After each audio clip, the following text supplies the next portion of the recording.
حسبنا الله ونعم الوكيل، نعم المولى ونعم النصير.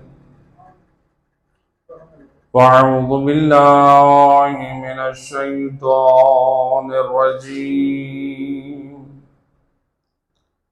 بسم الله الرحمن الرحيم. الحمد لله الذي نور قلوبنا بولاية محمد وآل محمد.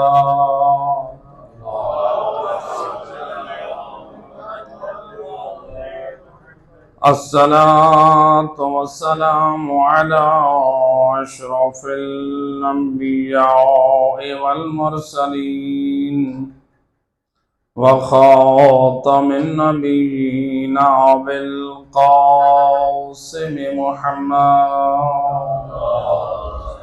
سلام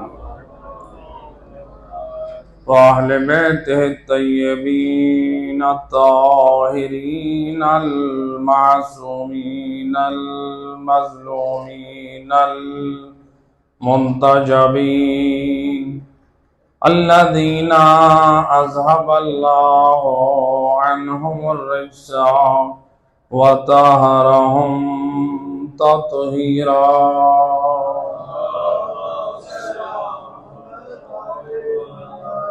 ولعنة الدائمة على أعدائهم أجمعين من يوم ظلمهم إلى يوم الدين. أما بعد، فقد قال الله سبحانه وتعالى في كتاب المجيد وفرقان الحميد وقوله الحق. بسم الله الرحمن الرحيم. قل لا أسألكم عليه أجرا إلا المودة في القربى. صلوات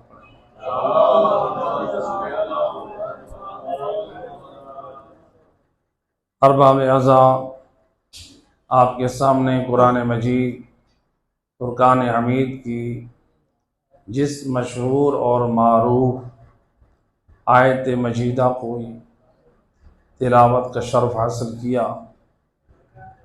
ارشاد رب العزت ہو رہا ہے، قل لا اسألکم علیہ اجرا الا.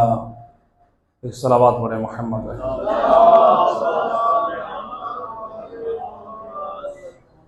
جب یہ آیت مجیدہ آیت مودت کے نام سے یہ آیت پہچانی جاتی،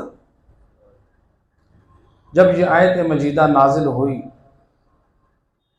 تو اس آیت کا شان نزول علماء شیعہ نے اور علماء اہل سنت نے کچھ اس انداز سے بیان کیا. علماء شیعہ مفسرین نے تقریباً یہ شان نزول سب نے بیان کیا، اور علماء اہل سنت میں سے کچھ علماء نے سعید بن جبیر کے حوالے سے یہ شان نزول نقل کیا. جب سید الرسل مکہ سے ہجرت کر کے مدینہ آ چکے، اسلامی حکومت کا احیاء ہو رہا ہے، اسلامی احکام کی ترویج ہو رہی ہے. اب انصار رسول اللہ کی خدمت میں آئے. جو انصار، ایک تھے مہاجرین اور ایک تھے انصار، مدینے میں رہنے والے رسول اللہ کے مددگار آئے. یا رسول اللہ، جو ہمارے مال و اسباب، ہماری جو دولت ہے، جو ہمارے معاشی امور ہیں، ہم اپنا مال و زر، اپنی تمام معاشی امور آپ کے سپرد کرنے کے لیے تیار ہیں. آپ اسلامی تعلیم کے اجرا کے لیے یہ جو آپ اتنی زحمت اٹھا رہے ہیں، گویا ہم چاہتے ہیں، یعنی یہ انصار یہ چاہتے تھے گویا یہ اظہار کریں، یہ جو اتنی زحمتیں اور محنتیں آپ کر رہے ہیں، ہم آپ کو آپ کی اس محنت کا اجر اور صلہ عطا کریں۔ یہ خلوص بھی تھا۔ ظاہری بات ہے، ایک بندہ اگر آپ کے اس میلسی شہر میں دین کا کام خلوص سے کرے تو آپ لوگوں بھی اپنی طرف سے چاہیں گے کہ ایک بندہ خالصتاً اللہ کے دین کو پھیلانے کی کوشش کر رہا ہے، ہم بھی اپنا حصہ ڈال آئیں۔ یہ انصار بھی تھے مخلص اپنے ارادوں میں کہ یا رسول اللہ، گویا آپ یہ اتنی زحمتیں اور محنتیں اٹھا رہے ہیں، گویا رسول نے اسی اسلام کے لیے پتھر بھی کھائے، آپ پہ تہمتیں بھی لگیں، آپ نے سفر بھی کیے، یا رسول اللہ ہم یہ اپنا مال اور معاشی امور آپ کے سپرد کرنے کے لیے تیار ہیں۔ یا اس مقام پر آیت مجیدہ نازل ہوئی، جبرائیل امین لے کر آئے، میرا حبیب ان کو بتا دے قل لا اسألکم علیہ اجرا مگر یہ کہ جو قرابت داروں کی جو مودت ہے، محبت ہے، اس کو اجر رسالت قرار دیا ہے۔ اللہ نے کہا کہ میرا حبیب ان سے کہہ دے تمہارا یہ مال، تمہاری یہ دولت، تمہارے یہ معاشی امور، ان کا نبی محتاج نہیں۔ نبی اگر چاہیں تو مٹی کو ہاتھ لگائیں تو وہ بھی سونا بن سکتا ہے۔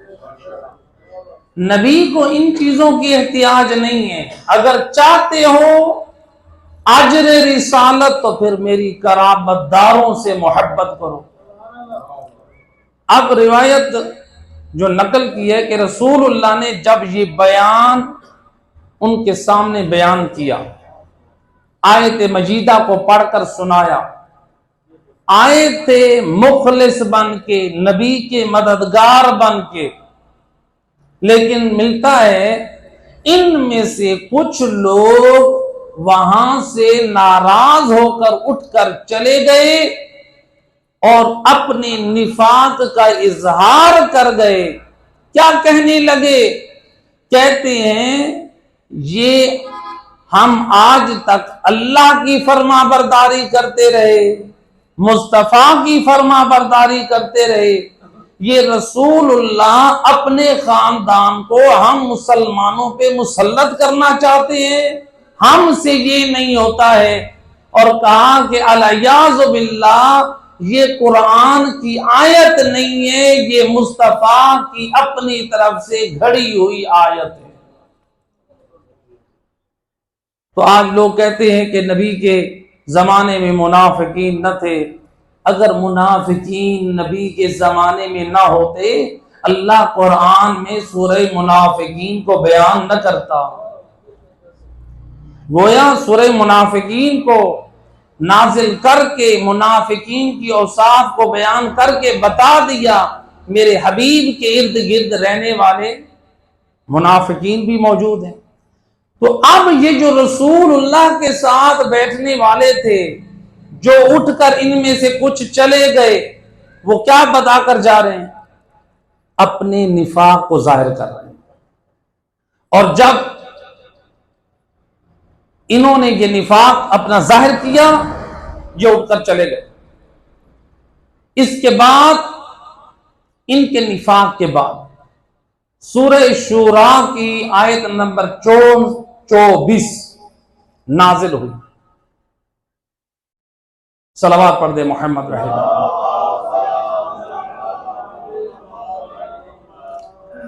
سورہ شورا کی آیت نمبر 24 ان لوگوں کی مذمت میں نازل ہوئی جو نبی کے حق میں جسارت کرتے تھے۔ ام یقولون افترا علی اللہ کذبا، اللہ اپنے حبیب کے حق میں ان کے منافقت کو اور ان کے اندر کے چھپے ہوئے شرک کو ظاہر کر رہا ہے۔ کیا یعنی یہ لوگ کیا سمجھتے تھے کہ رسول اللہ الیاذ باللہ اللہ پر جھوٹ باندھتے ہیں. قرآن کیا ہے کہ یہ سمجھتے ہیں کہ رسول اللہ پر یہ تہمت لگاتے تھے کہ یعنی یہ جو رسول اللہ نے آیت مودت پڑھ کر سنائی تو اللہ نے اس آیت میں یہ بیان کر دیا سورہ شعراء کی آیت نمبر 24 میں یہ رسول پر تہمت باندھتے ہیں. یہ رسول پہ تہمت کیا باندھتے ہیں کہ الیاذ باللہ رسول اللہ یہ جھوٹ کہہ رہے ہیں، یہ قرآن نہیں ہے بلکہ مصطفیٰ کا اپنے خاندان کو ہم پہ مسلط کرنے کے لیے گھڑا ہوا اپنا کلام ہے. تو گویا یہ منافقین کا یہ چہرہ یہ ظاہر ہوا. تو اللہ سبحانہ و تعالی اس میں آئے مودت میں جو تقاضا کر رہا ہے وہ ہے آخر ہے کو. علماء اہل سنت کی کتابوں میں روایت حضرت عبداللہ ابن عباس سے کہتے ہیں لما نزلت هذه الآیہ، جب یہ آیت مجیدہ آیت مودہ نازل ہوئی، اصحاب نبی رسول کی محفل میں موجود ہیں یا کسی نے بڑھ کر کہا یا رسول اللہ، اے اللہ کے رسول یہ کون ہستیاں ہیں؟ یا رسول اللہ من قرابتک ہؤلاء الذین وجبت علینا مودتہم، یا رسول اللہ وہ آپ کے قرابت دار کون ہیں جن کی مودت و محبت کو اللہ نے ہمارے اوپر فرض کیا ہے.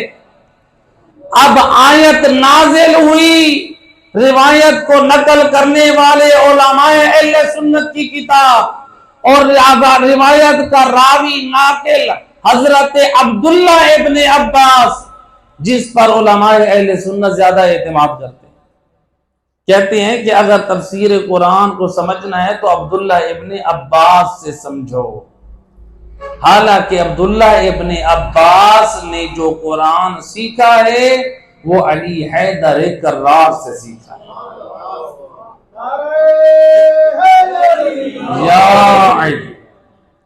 یہ کیوں نہیں کہتے قرآن کو سمجھنا ہے تو وارث قرآن علی سے سمجھو؟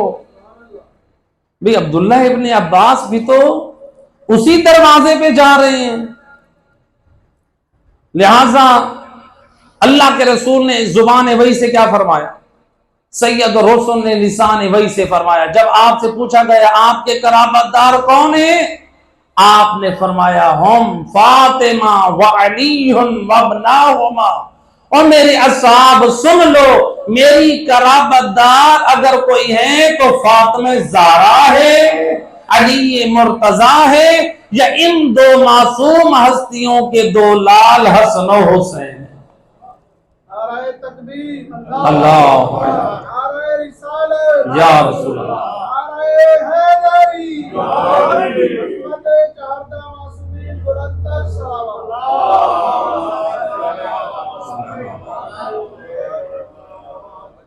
لہذا اللہ نے آل محمد کی مودت اور محبت کو فرض قرار دیا ہے. یہ ان کی آل محمد کی مودت اور ولایت صرف مذہب شیعہ میں لازم نہیں. محبت اہل بیت صرف شیعوں کے ساتھ نہیں ہے، بلکہ علماء اسلام فرماتے ہیں محبت آل محمد یہ وہ ہے کہ جس پر اگر کوئی انکار کرتا ہے تو وہ مذہب تشیع سے نہیں بلکہ وہ اسلام سے خارج ہو جاتا ہے. لہذا آل محمد کی ولایت، ان کی مودت، ان کی محبت اساس دین ہے، ہر چیز کی بنیاد ہے. اور اگر دین کی بنیاد ہے تو اللہ نے اپنی توحید کے ساتھ، نبی کی نبوت کے ساتھ آل محمد کی ولایت اور محبت کو اساس دین قرار دیا ہے. نعرہ جب ملتا ہے روایت میں کہ جب حضرت رسول خدا صلی اللہ علیہ وآلہ وسلم آپ جب معراج پر گئے تو چوتھے آسمان پر جب تمام انبیاء نبی کی بزم میں آ بیٹھے تو سید الرسل نے پوچھا کہ تمہیں کس وجہ سے نبوت کا رتبہ اور منصب عطا کیا گیا؟ تو تمام انبیاء اپنی زبان عصمت سے بول کر کہنے لگے اللہ کی توحید، آپ کی نبوت اور علی اور اس کی اولاد کی ولایت کا اقرار جب تک نہ کیا اللہ نے منصب نبوت عطا نہ کیا۔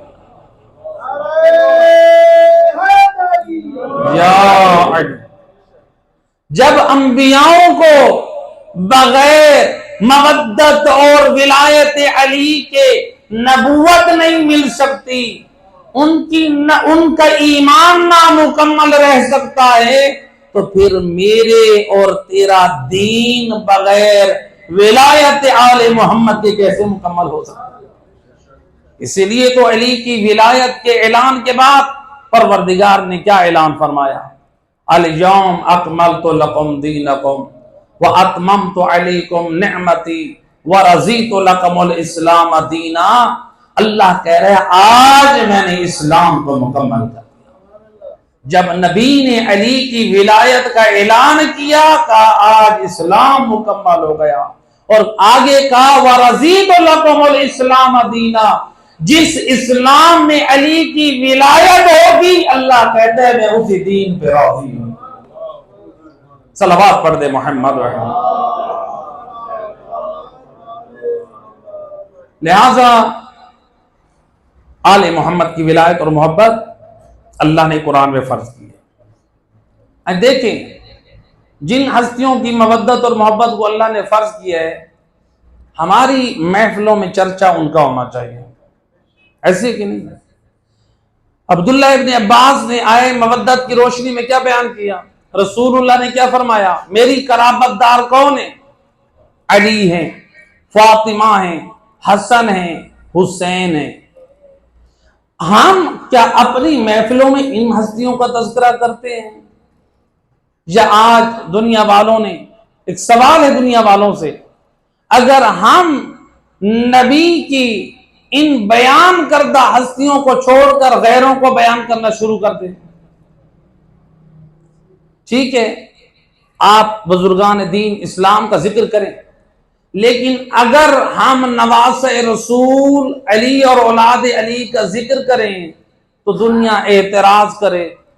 ان کو ہر وقت نبی کی آل کا ذکر ہے، کوئی اور ذکر نظر ہی نہیں آتا۔ ہم اگر نبی کی بعد نبی کی آل کا ذکر کریں دنیا والے پسند نہیں کرتے، مجھے سمجھ نہیں آتی۔ اگر ہم نبی کے منبر سے نبی کی آل کا ذکر کریں تو برداشت نہیں ہے۔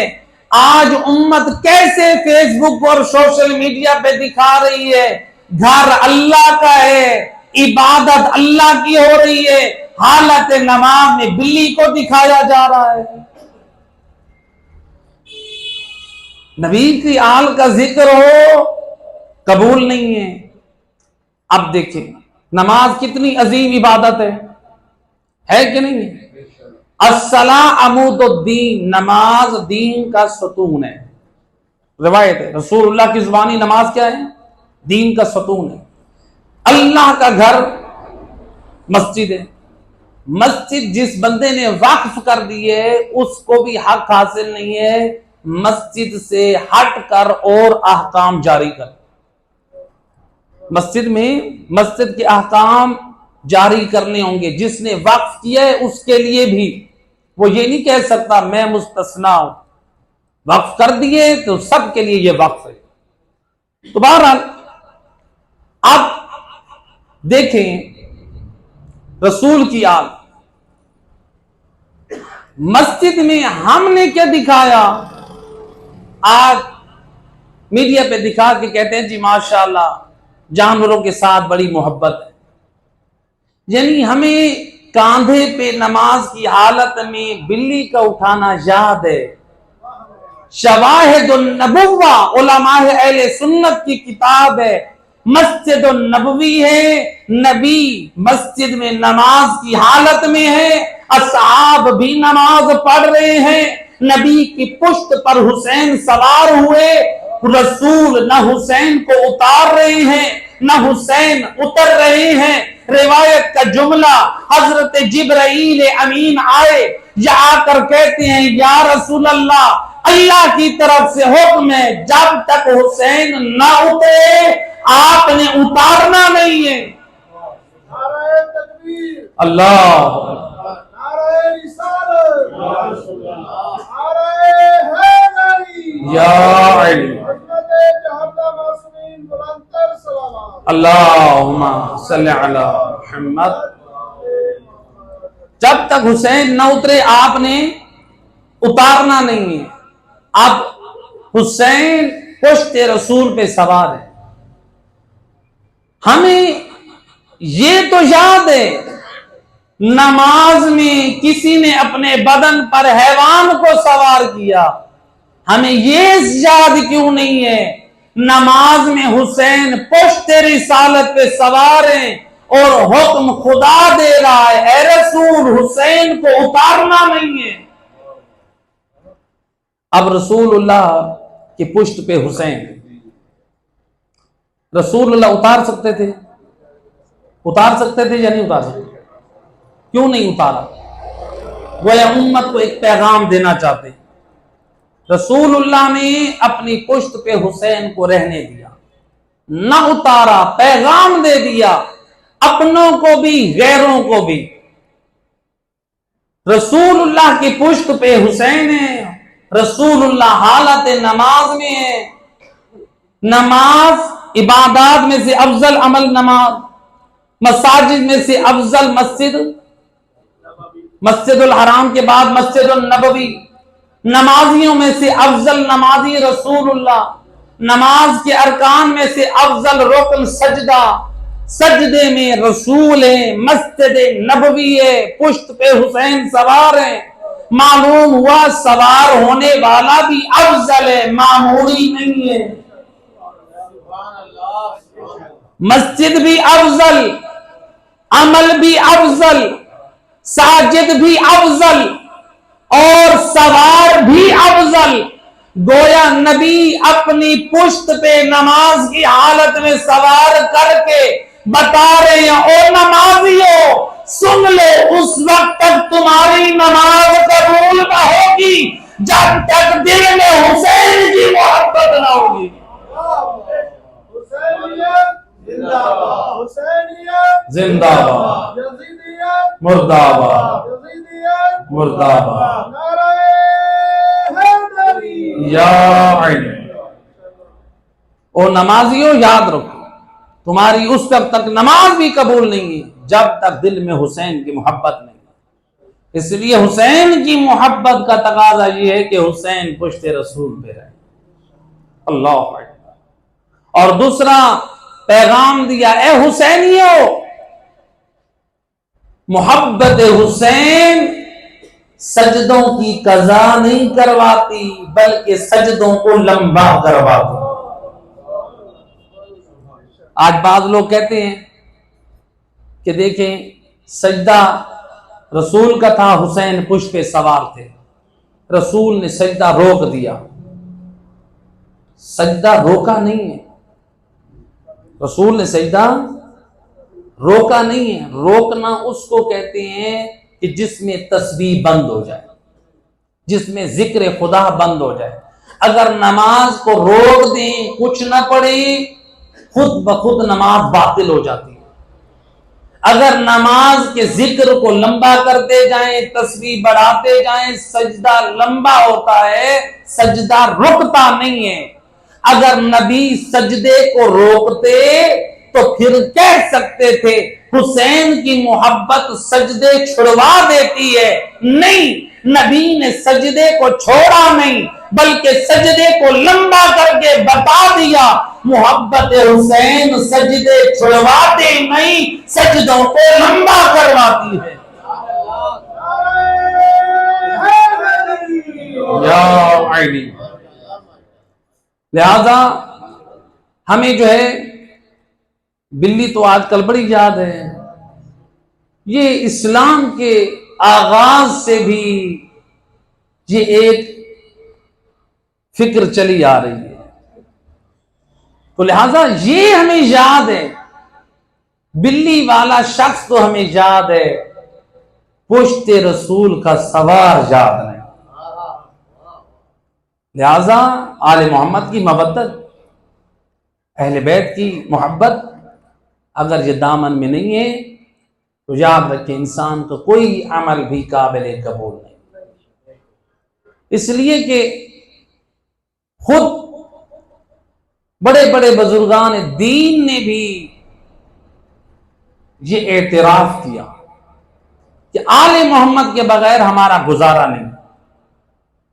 آل محمد کے بغیر، جس میں سے تاریخ میں ایک ایسی حقیقت ہے جس کا کوئی بھی انکار نہیں کر سکتا. تاریخ میں لکھا ہے حضرت عمر نے 70 مرتبہ کم سے کم اپنی زندگی میں کہا لولا علی لہلک عمر، اگر علی مشکل کشائی کے لیے نہ ہوتے میں ہلاک ہو جاتا. یہ کون کہہ رہے ہیں؟ مسلمانوں کے دوسرے خلیفہ کہہ رہے ہیں کہ اگر علی مشکل کشائی کے لیے نہ ہوتے میں ہلاک ہو جاتا. یہ پہلی حقیقت ہے. دوسری حقیقت، امام اعظم حضرت ابو حنیفہ آج ہمارے برادران اہل سنت جس کی فقہ پر عمل کرتے ہیں، وہ اپنی زندگی میں بار بار یہ اعتراف کرتے تھے. آج علماء اہل سنت نے جو کتابیں تالیف کی امام ابو حنیفہ کے اوپر، اس میں یہ جملہ لکھنے پہ مجبور ہوئے. امانتاً یہ جملہ لکھا. امام اعظم ابو حنیفہ فرماتے تھے لولا السنتان لہلک النعمان، اگر میں نے 2 سال علی کے بیٹے جعفر صادق کی زندگی میں نہ گزارے ہوتے میں ہلاک ہو جاتا. گویا تاریخ کی یہ 2 حقیقتیں ہیں. ایک خلیفہ وقت نے کہا اگر علی نہ ہوتے میں ہلاک ہو جاتا. ایک امام اعظم نے کہا اگر علی کا بیٹا نہ ہوتا میں ہلاک ہو جاتا.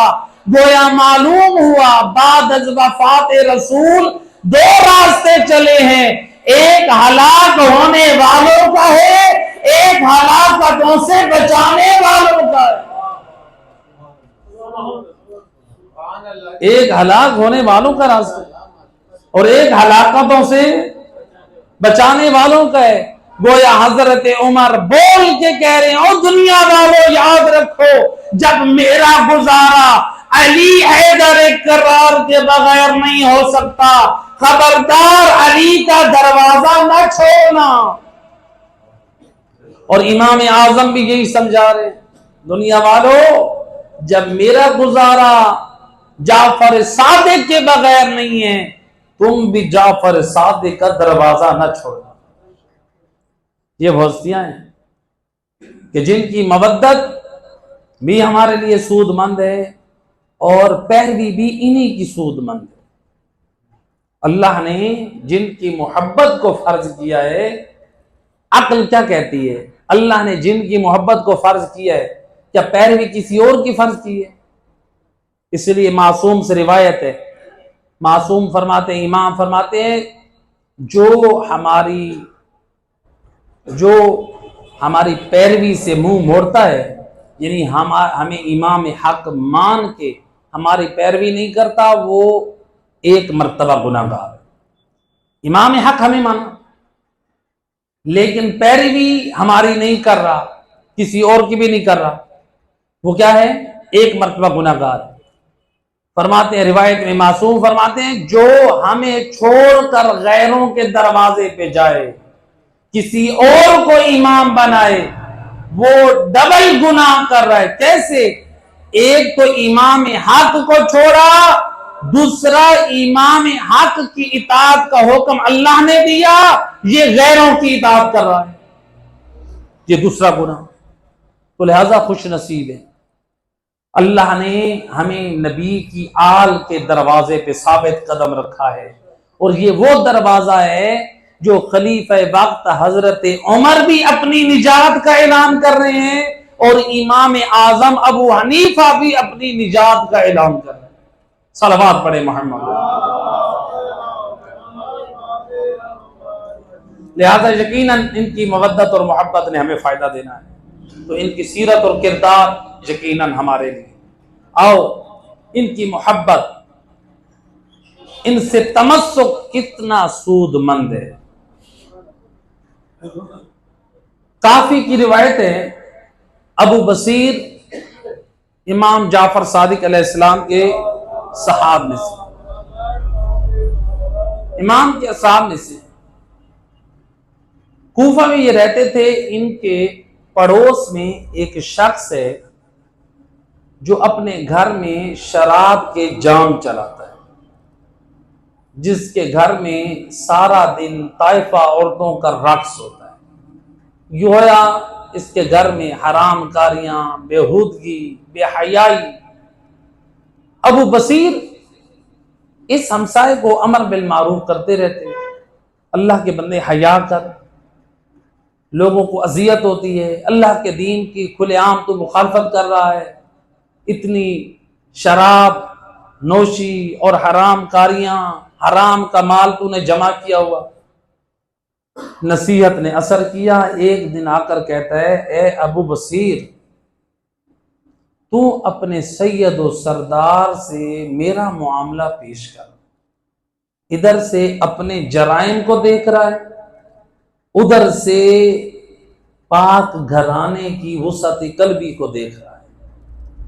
کہتے ہیں جو اپنے جرائم کو دیکھتے ہوئے کہتے ہیں اپنے سید و سردار یعنی امام صادق علیہ السلام سے پوچھ، کیا میری بھی کوئی گنجائش ہے؟ کیا میرے لیے بھی بخشش کا کوئی راہ ہے؟ تو اب ابو بصیر کہتے ہیں ٹھیک ہے. ابو بصیر حج بیت اللہ کی زیارت کے لیے گئے. جب وہاں پر واپس مدینہ میں آئے، امام جعفر صادق علیہ الصلوۃ والسلام مل کے صلوات پڑھے، اللہم صلی علی.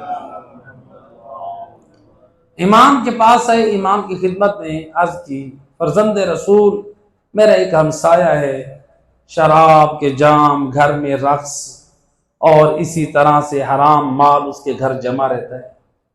وہ کہتا ہے کیا میری بخشش کا کوئی وسیلہ ہے؟ کیا میرے لیے بھی راہ نجات ہے؟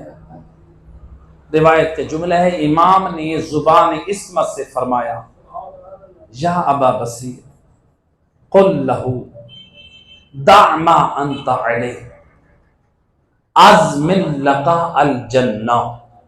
اے ابو بصیر، اپنے پڑوسی سے جا کر کہہ دے، وارث جنت جعفر ابن محمد کہہ رہا ہے، جن برائیوں پر تو زندگی گزار رہا ہے ان گناہوں کو چھوڑ دے، میں وارث جنت تیری جنت کی ضمانت دیتا ہوں. اللہ، جن برائیوں پر ہے، جن گناہوں پر ہے، ان سب کو دع ما انت علیہ، جتنے بھی گناہ تیری زندگی میں ہیں سب کو چھوڑ دے، ازمن لقا الجنہ، میں امام وارث سے جنت، امام تجھے جنت کی ضمانت ہے.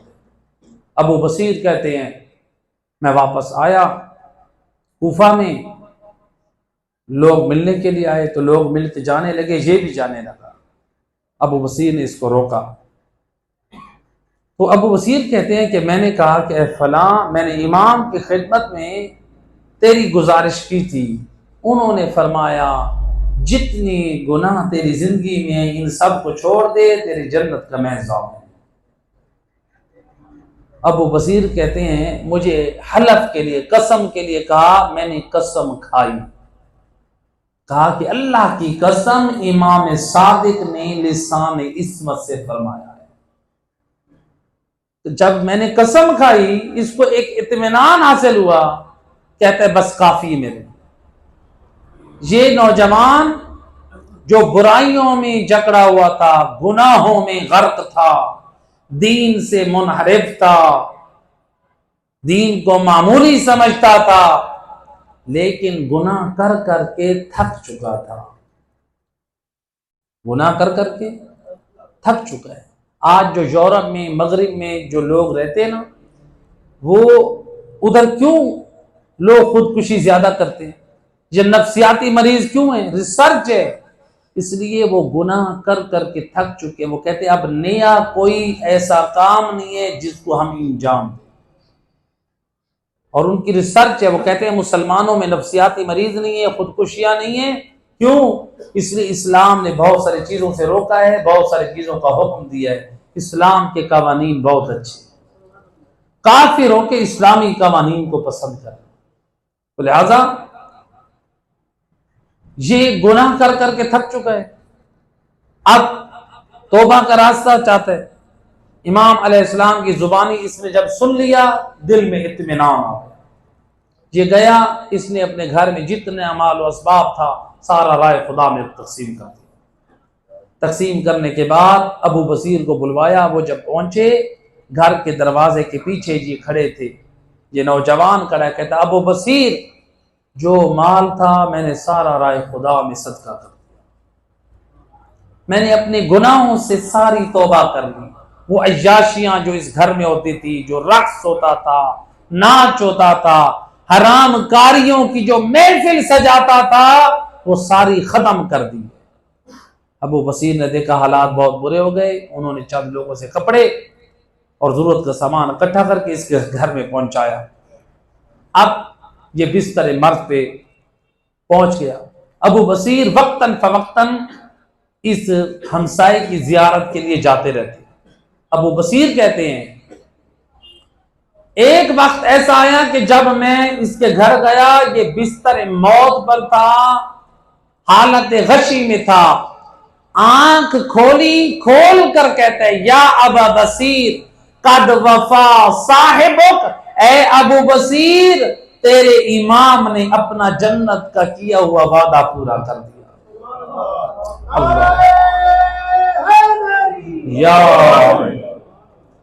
امام نے جنت کا وعدہ. دیکھیں آل محمد چاہتے ہیں ہم با کردار بن جائیں. جتنے بھی دامن میں خطائیں اور غلطیاں ہیں خدا گواہ ہے، ان کی محبت، ان کی مودت سود مند ہے.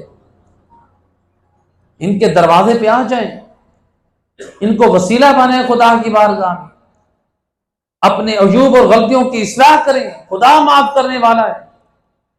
لہذا کہتا ہے کہ ابو بصیر وارث جنت امام نے، تیرے امام نے اپنا وعدہ سچ کر دیا.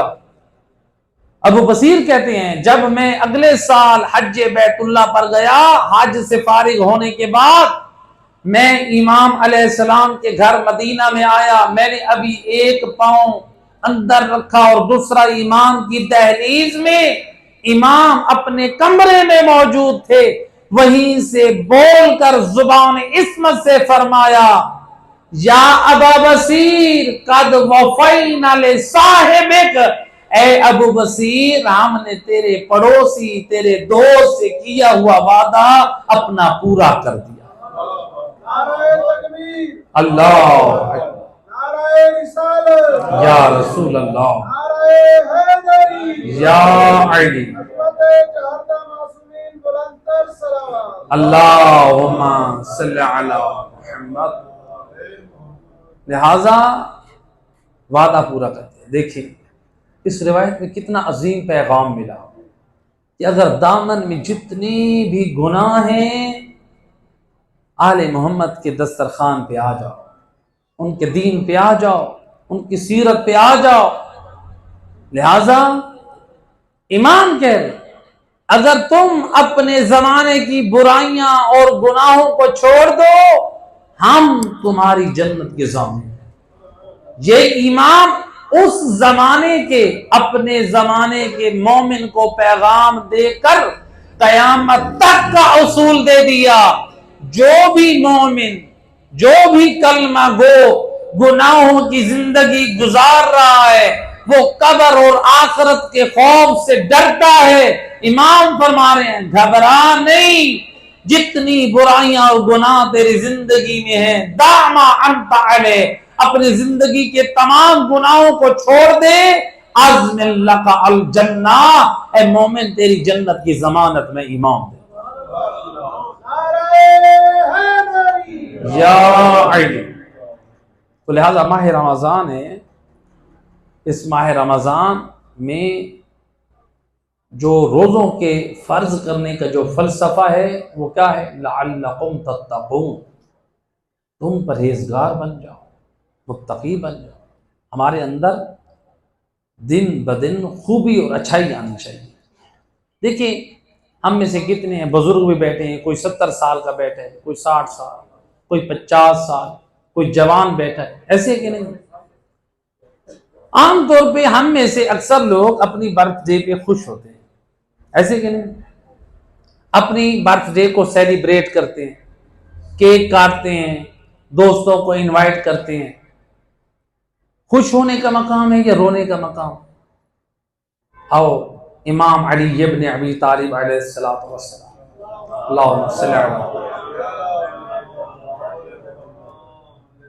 امام علیہ السلام سے روایت ہے، امام فرماتے ہیں کیف یفرح بعمر تنقصہ الساعہ، امام فرماتے ہیں اس زندگی پر کیسے خوش ہوا جائے جس کی گھڑیاں کم ہو رہی ہیں۔ اللہ، یہ زندگی خوش ہونے والی نہیں ہے۔ انسان یہ کہے کہ مثلا میں 50 سال ہو گیا، میری 50ویں برتھ ڈے ہے، آج میری 25ویں برتھ ڈے ہے، آج میری جو ہے وہ 60 سال، مجھے 60 سال مکمل ہو گئے، یہ میری برتھ ڈے ہے۔ یہ تو رونے کا مقام ہے۔ انسان محاسبہ کرے، من لم یحاسب نفسہ فی کل یوم فلیس منا، ائمہ اہل بیت کی روایت معصوم فرماتے ہیں جو شخص ہر روز اپنے نفس کا محاسبہ نہیں کرتا وہ ہم میں سے نہیں۔ محاسبہ کریں، ہم کہاں جا رہے ہیں؟ علماء اخلاق فرماتے ہیں حتیٰ کہ اگر کوئی 5 وقت کی نماز پڑھتا ہے وہ بھی محاسبہ کرے، میں جو نماز پڑھتا ہوں، اور اللہ قرآن میں کیا فرما رہا ہے؟ ان الصلاۃ تنہی عن الفحشاء والمنکر، نماز بے حیائی اور برائی سے روکتی ہے، میں نمازی ہو کر بھی بے حیائی اور برائی کرتا ہوں، اس کا مطلب ہے مجھے نماز نے کوئی فائدہ نہیں دیا۔ اور یہی سوال وارث دین امام جعفر صادق علیہ السلام سے کیا گیا، اللہم صلی علی محمد۔ روایت میں امام نے کیا جواب دیا؟ امام نے یہی قرآن کی آیت پڑھ کر سنا۔ جب پوچھا گیا ہمیں کیسے پتا چلے ہماری نماز قبول ہے یا قبول نہیں؟ آج آپ لوگ کے ذہن میں سوال ہے، ہر بندہ سوچتا ہے کہ نہیں سوچتا ہمیں کیسے معلوم ہو ہماری نماز قبول ہے یا نہیں، ہمارے روزے قبول ہیں یا ہمارا حج قبول ہے یا ہونا، یہ فکر ہونی چاہیے یا نہیں ہونی چاہیے؟ وارث قرآن کیا فرماتے؟ یہی جواب دیا روایت میں، ان الصلاۃ تنہی عن الفحشاء والمنکر، نماز بے حیائی اور برائی سے روکتی ہے۔ گویا امام وارث قرآن فرما رہے ہیں اگر نماز ہے لیکن بے حیائی اور برائی بھی زندگی میں ہے، یہ نام کی نماز ہے، نماز قبول نہیں۔ اللہ، ہمارے زندگی میں برائیوں کا خاتمہ ہونا چاہیے۔ ڈاکٹر کے پاس ہم جاتے ہیں علاج کرنے کے لیے، وہ ہمیں جہاں دوائی دیتا ہے وہاں پر ہمیں پرہیز بھی بتاتا ہے، ایسے کہ نہیں؟ آپ کا جو گلا خراب ہے، آپ کا چیسٹ انفیکشن کر گئے، ڈاکٹر آپ کو کہے کہ آپ نے چاول اور بوتل نہیں پینی، اپنی امام سے بتائیں، اسی وقت آ کر آپ گھر میں اگر چاول بھی کھائیں بوتل بھی پیے، جو ڈاکٹر کے پاس آپ کو لے کے جانے والا ہے وہی جوتا اٹھا کے مارے گا۔ ابھی ڈاکٹر نے نصیحت کی سمجھایا ہے تو آپ کو دوائی فائدہ دے گی؟ صرف علاج فائدہ نہیں دیتا، یاد رکھیں جب تک پرہیز نہ ہو، صرف نمازیں ہمیں فائدہ نہ دیں گی جب تک حرام کاموں سے پرہیز نہ ہو۔ حرام کاموں سے پرہیز کریں ہم۔ اور مفاتیح الجنان میں روایت ہے، شیخ صدوق نے بھی نقل کی ہے، جب سید الرسل نے خطبہ دیا اور اس میں مولا علی علیہ السلام نے پوچھا یا رسول اللہ کون سا عمل افضل ہے؟ سید الرسل نے ماہ رمضان کی ساعات، روزے دار، تسبیح، قرآن، اتنی چیزوں کی فضیلت اور فضائل کو بیان کیا۔ مولا علی فرماتے ہیں یا رسول اللہ کون سا عمل افضل ہے؟ تو مولا علی نے جب یہ پوچھا تو نبی نے کیا جواب دیا؟ فرمایا الورع الورع ان محارم اللہ، فرمایا یا ابا الحسن، حرام کاموں سے اپنے آپ کو روکنا ماہ رمضان میں یہ سب سے افضل کام ہے۔ حرام کاموں سے، جھوٹ سے اپنے آپ کو روکیں، غیبت سے اپنے آپ کو روکیں، نماز نہیں پڑھتے نماز کے پابند بنیں، روزہ نہیں رکھتے اللہ سے استغفار کریں۔ ابھی امام صادق علیہ السلام نے کیا پیغام دیا؟ دع ما انت علیہ، جو تیری زندگی میں گناہ ہیں ان کو چھوڑ دے، میں تیری جنت کا ضامن ہوں۔ اسی ماہ رمضان کو غنیمت سمجھیں۔ جتنی ہماری زندگی کی خامی ہے، ہماری زندگی کی گھڑیاں کم ہو رہی ہیں، اور مولا علی ہمیں یہی پیغام دے رہے، کیف یفرح بعمر، اس زندگی پر کیا خوش ہونا چاہیے، تنقص الساعات، جس کی گھڑیاں کم ہو رہی ہیں۔ ہم تو خوش ہو رہے ہیں، ہم 50 سال کے ہو گئے ہیں، 50 سال دے بیٹھے، آگے کیا ہوگا؟ جو وقت گزر گیا ہے پھر وہ واپس نہیں آئے گا۔ یاد رکھیں، اس وقت کو، اپنی زندگی کو غنیمت سمجھیں، جو باقی اپنے واجبات کو مکمل کریں۔ آج نوجوان آ کر کہتے ہیں قبلہ ہم کیا کریں، ہم سے گناہ نہیں چھوٹتے، گناہ جان نہیں چھوڑتی، کوئی ایسا عمل بتائیں اس پریشانی سے نجات مل جائے۔ حلال مشکل کشا دین علی ابن ابی طالب نے یہ بھی ہماری مشکل حل کرنا۔ صرف آپ لوگ دنیاوی امور میں بطور وسیلہ ان کو مشکل کے لیے نہ پکاریں، بے شک ان کو بطور وسیلہ پکارنا ہمارے ایمان کا حصہ ہے، لیکن جہاں وہ وسیلے کے طور پر مشکل کشا ہیں وہاں پر وہ دین کے مشکل کشا بھی ہیں۔ ایسے کہ نہیں؟ بھئی نبی کے صحابہ جا کر اپنی مشکلوں کا حل معلوم کرتے تھے، یہی تو دین کے مشکل کشا ہے۔ مولا علی امت تک جو پیغام ہدایت پہنچایا، مولا علی مشکل کشائے دین ہے، دین خدا کی مشکلوں کو حل کیا، امت کے لیے سارا کچھ واضح کر دیا۔ تو اب مولا علی علیہ السلام نے کیا جواب دیا؟ ہر اس بندے کو، ہر اس مومن کو، ہر اس جوان کو، روایت میں امام علی فرماتے ہیں من قصر فکرہ فی المعاصی دعتہ الیہا، جو شخص گناہوں میں زیادہ فکر کرتا ہے، گناہوں کو سوچتا رہتا ہے، اس کا نفس اس کو گناہ کرنے پہ مجبور کر دیتا ہے۔ گناہوں کے بارے میں سوچنا چھوڑ دے، بہترین نصیحت کی مولا علی علیہ السلام، گناہوں کے بارے میں سوچنا آپ چھوڑ دیں، آپ گناہ آپ کی زندگی سے خود بخود ختم ہو جائے۔ ہم سوچیں بیٹھ کے گانا سنو، گانے کے بارے میں سوچنا شروع کر دیں۔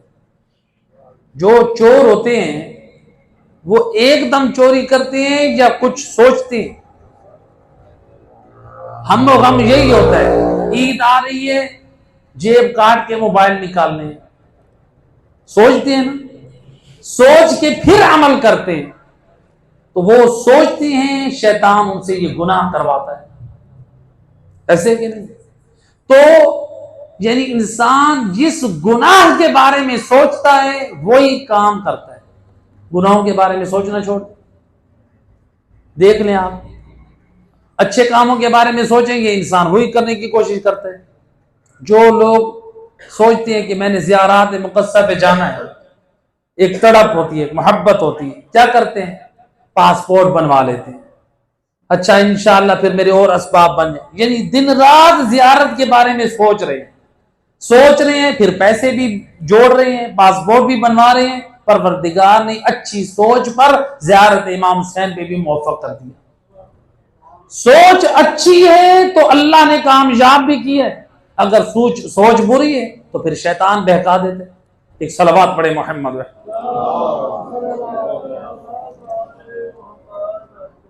لہذا ماہ رمضان کی یہ پاک گھڑیاں ہمارے اندر روحانیت اور معنویت کو بلند کرنے کے لیے بہترین وسیلہ ہے۔ اس ماہ سیام سے ہم یہ کہیں کہ ہم آل محمد کے دروازے پہ ہیں، ہم اہل مودت میں سے ہیں، رسول اللہ کی جو قرابت دار سے ہم ان سے مودت اور محبت رکھتے ہیں، ہم کامیاب ہیں۔ یاد رکھنا چاہیے بڑی بڑی شخصیات نبی کے ساتھ بھی نبی کی نصرت میں جنگ کرتی رہی، لیکن جیسے ہی نبی نے آنکھیں بند کی نبی کے مخالف ہو گئے۔ بڑی بڑی شخصیات امام حسن کے ساتھ بھی تھی لیکن امام حسین کے مخالف ہو گئے۔ بڑی بڑی شخصیات مولا علی کے ہاتھ پہ بیعت بھی کی، پھر مولا علی کے مخالف بھی ہو گئی۔ خود انہی مثال میں سے ایک مثال دیکھ لیں، یہی عبد الرحمن ابن ملجم ملعون لعنت اللہ علیہ، کون تھا یہ؟ 3 جنگوں میں شریک ہوا مولا علی کے ساتھ۔ مولا علی نے 3 جنگیں لڑی تھی، 3 جنگوں میں یہ آیا ہے۔ پہلی جنگ جنگ جمل، جنگ جمل جو بصرہ میں بی بی عائشہ جب لے کر آئی تھی مسلمانوں کو، مولا علی ادھر دوسری طرف سے مولا علی تھے، تو عبد الرحمن ابن ملجم نے کس کا ساتھ دیا تھا؟ مولا علی کا ساتھ۔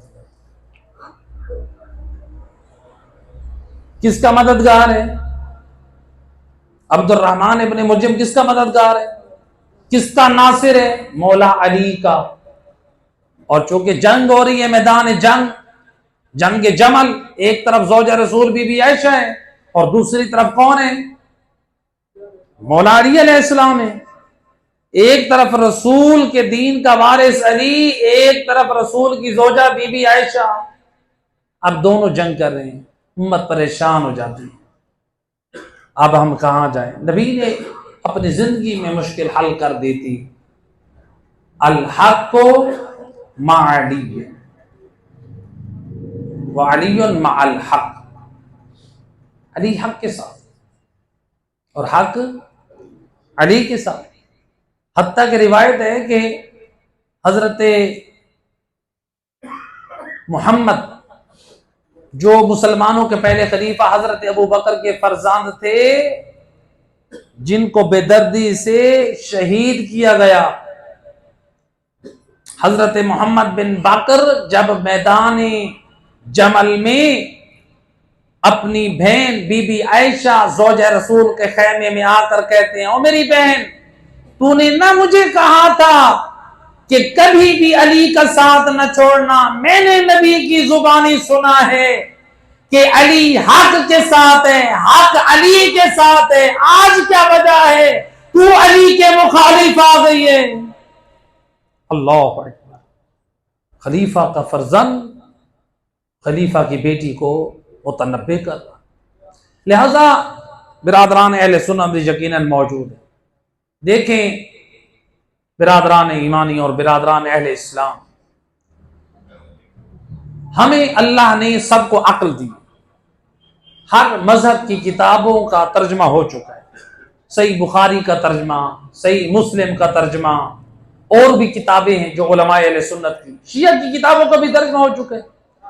آپ ایک مرتبہ مذہبی تعصب کو ایک طرف رکھ کے تلاش تو کریں حق کہاں ہے،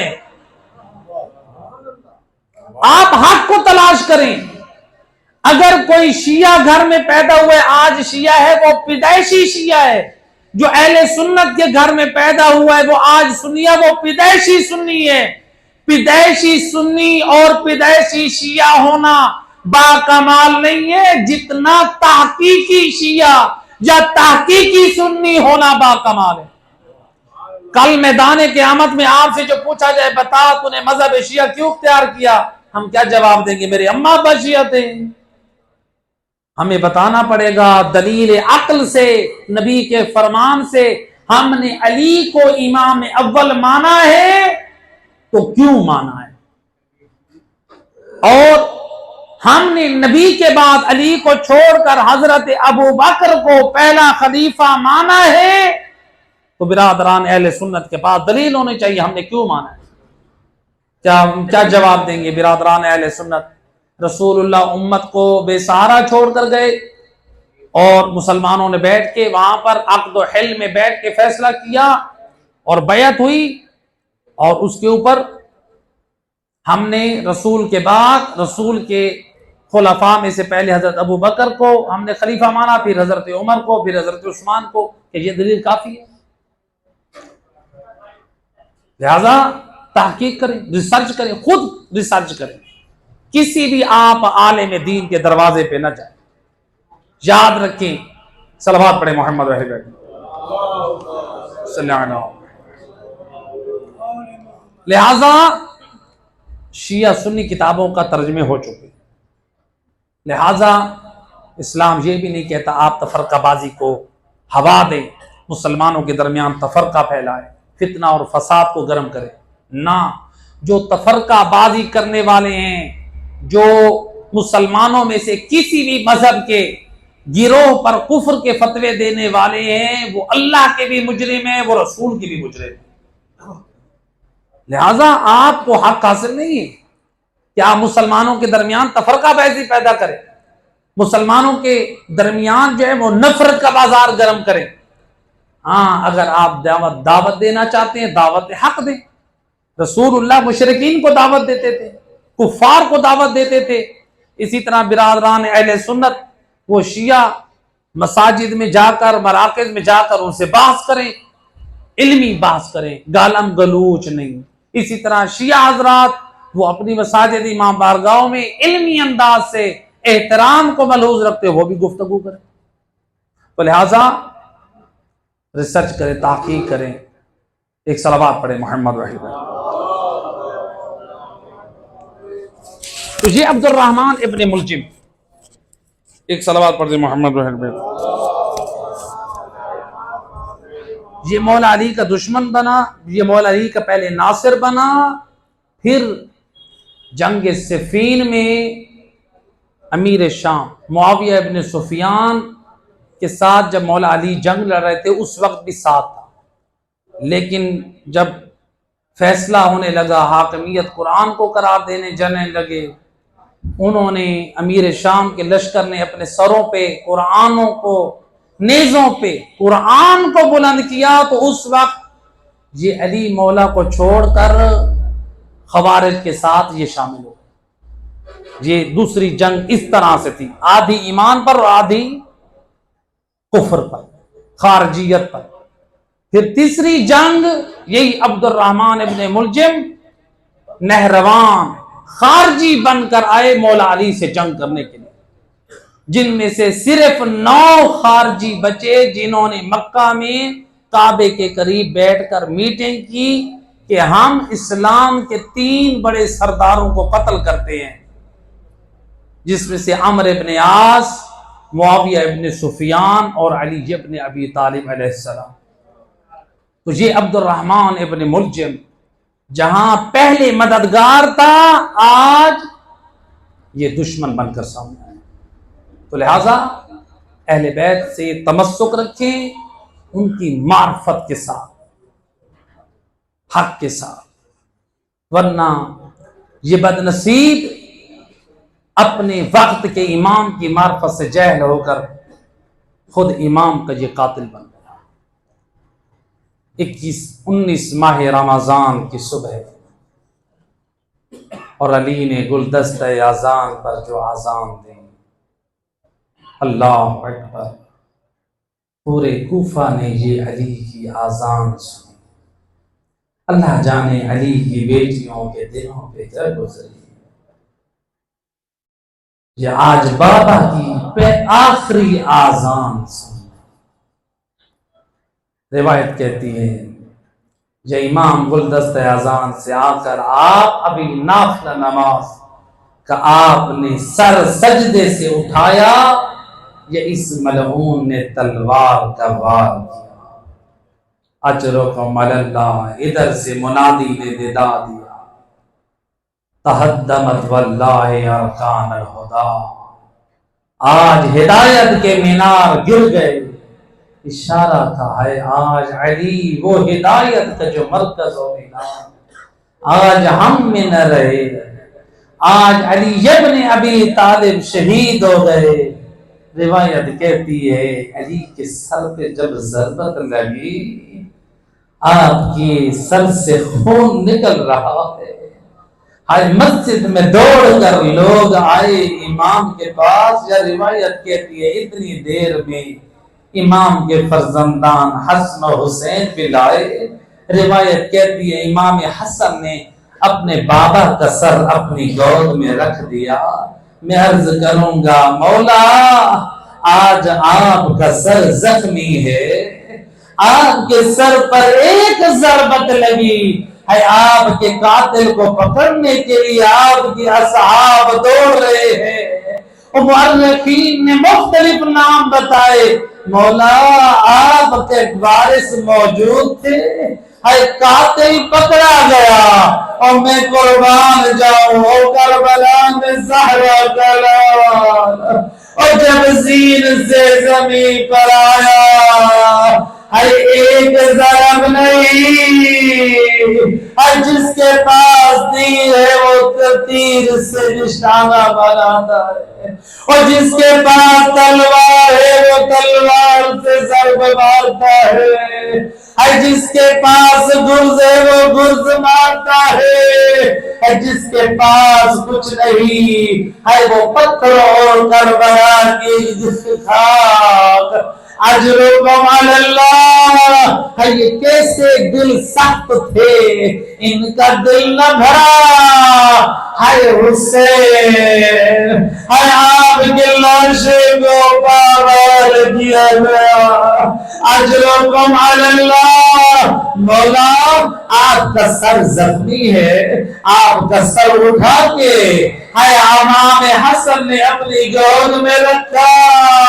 میں عرض کروں گا مولا اگر ایک نظر کربلا کیجئے، اے حسین کا سر، اے رکھنے والا سجدے میں حسین کا، لیکن اے حسین کا سر اٹھانے والا اے دشمن شمال و کھولی ہے، اے سر گود میں نہیں ہے بلکہ نوکے میں زابے بلند ہے۔